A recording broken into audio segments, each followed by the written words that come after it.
Level 1, the Junior Trader. You don't get hired to trade. You get hired to watch someone else trade and not ask stupid questions. You're 22. You came from a top school with a finance degree and a summer internship that was mostly Excel and coffee runs. The desk hired you because your GPA was clean, your interviews were sharp, and you didn't flinch when they asked you how many golf balls fit in a 747. You gave a number with confidence. That's the test. Not the number. The confidence. Your base salary is $85,000. The trading floor is nothing like you imagined. It's louder and smaller and uglier.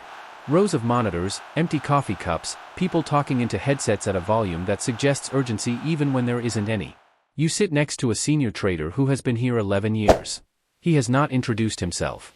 He will not introduce himself. You learn his name from an org chart you find on the internet. Your job is to support the desk. That means running numbers, updating spreadsheets, monitoring positions, and being available. Available means present when the market opens at 9:30 a.m. and present when it closes at 4 p.m. and present for the 2 hours of reconciliation after that. You do not trade. You watch. You listen to how the senior traders talk about positions, about risk, about the market moving against them. You are building a language you don't speak yet. At the end of your first week, a position moves sharply against the desk. The senior trader doesn't panic. He adjusts. 30 seconds, 3 keystrokes, done. You watch his face the whole time. Nothing. That's the thing you remember. Not the trade. The face. Level 2, the trader associate. You have a small book now. Not real money, not yet. You're 24. The desk gave you a limit, a maximum position size you cannot exceed without approval. Your limit is $2 million notional. On this desk, $2 million is a rounding error. You know this. You trade like it matters anyway because it does, to you, and because the senior traders are watching whether you know that. Your base is $110,000. Your bonus last year was $40,000. The bonus felt significant until you saw what the senior traders took home in January. You stopped asking about it after that. Bonuses on a trading floor are not discussed directly. They're inferred through behavior. The trader who bought a new watch in February had a good year. The one who drove the same car he drove last February did not. You make your first real mistake. A fat finger trade, wrong quantity, wrong direction, caught within 4 seconds by the risk system. The position is flat before it costs anything. The head of the desk calls you over. He doesn't raise his voice. He explains what happened, what it could have cost, and what you will do differently. 2 minutes. You go back to your terminal. Your hands are steady. You're surprised they're steady. That's the first sign you might actually belong here. You start developing an instinct. Not a system, not yet. An instinct. A feeling for when the order flow is off, when the market is telling you something the headline numbers aren't. You can't explain it to anyone yet. You just feel it. Senior traders call this tape reading. It takes years to trust it. Level 3, the trader. You have a real book now. $25 million notional limit. You're 27. This is your market, your sector, your positions. The P&L report that runs every morning at 7 a.m. has your name on it. Every day the market opens and within minutes you know whether yesterday's thinking was right. There is no ambiguity on a trading floor. The score is posted every single day. Your total comp last year was $320,000. Good year. The year before was $180,000. Bad year. The difference was one position that you held 3 days longer than you should have. You knew on day 1 it was wrong. You held it anyway because admitting it was wrong meant booking the loss, and the loss was large and you were not ready to book it. You booked it on day 4 when it was larger. You wrote up what happened. Not for your manager. For yourself. You have not made that mistake again. The job at this level is decision-making under uncertainty with real consequences at real speed. A piece of data hits the wire. You have 30 seconds to decide whether it changes your position. You decide. Sometimes you're right. Sometimes you're wrong. The only unacceptable outcome is not deciding. Paralysis on a trading floor is more expensive than a wrong trade because a wrong trade can be unwound. A position you didn't take because you couldn't decide is just gone. You eat lunch at your desk. You have eaten lunch at your desk every day for 3 years. You have stopped noticing this. Level 4, the senior trader. Your limit is $150 million notional. You're 31. You run a book that covers an entire sector. Every position in that sector, every related instrument, every hedge against every risk. The portfolio is a system. You understand every piece of it and how each piece affects every other piece. This took 4 years to build. You could not have built it faster. Your total comp last year was $780,000. The year before, $1.1 million. The variation is the job. You have stopped organizing your life around the number in January. You tried that in year 2.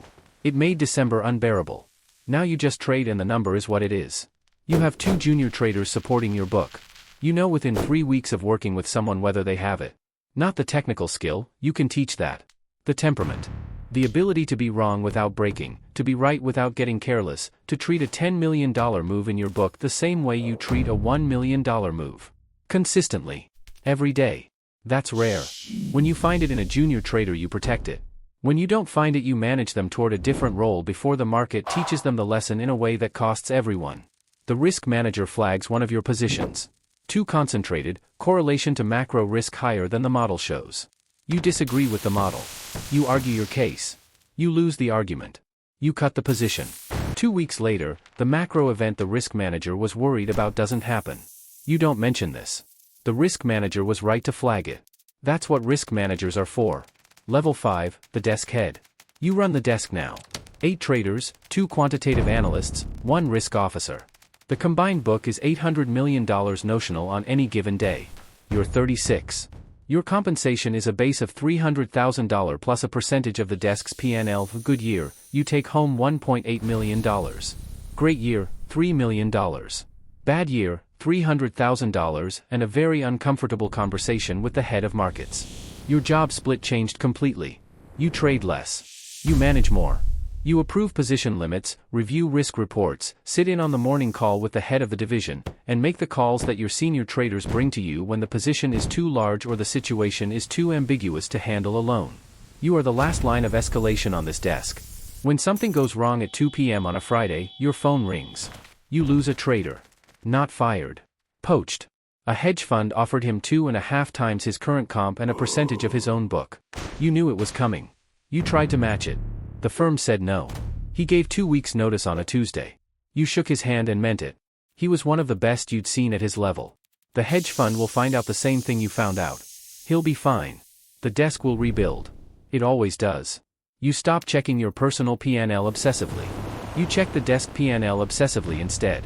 The transition happened without you noticing it. One day you realized you hadn't thought about your own positions in 3 hours because you were thinking about someone else's. That's when you knew you were actually running the desk. Level 6, the head of trading. You oversee 4 desks now. Equities, fixed income, commodities, FX. 42 traders, 11 quants, 4 risk officers. The combined book on any given day is measured in billions. You're 42. Your name appears in regulatory filings. That is a new kind of visibility and not entirely a comfortable one. Your compensation last year was $4.2 million. The number is large enough that it stopped feeling like compensation and started feeling like accountability. Every dollar of it is attached to a desk that can lose money faster than it made it if the wrong position meets the wrong market at the wrong moment. Your job is risk architecture. You are not making individual trades anymore. You are deciding how much risk each desk can carry, in what instruments, with what correlations to each other and to the firm's overall book. You are thinking about the portfolio of portfolios. When one desk is long volatility and another is shorted, that's an internal hedge. When 2 desks are long the same macro factor without knowing it, that's a concentration risk that neither desk can see from where they sit. You can see it. Seeing it is the job. You testify before a regulatory committee once. 2 hours, prepared statements, questions from people who understand the products less than they believe they do. You answer carefully. You answer completely. You say less than you know, which is not deception, it is precision. Every word in that room has a compliance implication. You have learned to treat language the way you treat position sizing. Only what's necessary. Nothing extra. Level 7, the Chief Investment Officer. You are the strategy now. Every position across every desk reflects a framework that starts with your thinking. You're 47. The firm manages $60 billion in trading assets. When your framework is wrong, $60 billion is wrong with it. Your compensation is tied to firm performance and your personal contract. Last year, $7.4 million. The year before, $5.1 million. The number has stopped being a motivator in any direct sense. What motivates you now is harder to name. Something closer to the standard you hold yourself to. A private accounting of whether you are as good as the role requires. You have been through 3 market crises at this level. Each one was different. Each one had a moment where the model stopped working and the only thing left was judgment built from 20 years of watching markets do things models said were impossible. In those moments, the floor goes quiet in a specific way. Everyone is looking at their screens and everyone is also watching you. Not for reassurance. For direction. You give it. Clearly, quickly, without performing certainty you don't have. That's the skill nobody trains you for. Projecting enough calm that the desk can function while internally running every scenario at full speed. Your youngest trader is 23. He reminds you of yourself at that age in the ways that matter and almost nothing else. He'll be fine or he won't. The market will decide, the way it always decides. You will give him every tool you have. The rest is his. The cycle. Right now, somewhere in a first-round interview, a 21-year-old is being asked how many golf balls fit in a 747. He has prepared for this. He gives a number. His voice doesn't waver. The interviewer writes something down. He doesn't know what. He flies home that night and runs the number again on a napkin. He gets the offer on Thursday. He shows up on Monday. The floor is louder than he expected. He sits down. He opens his terminal. The market opens at 9:30. It doesn't care that it's his first day. It never does.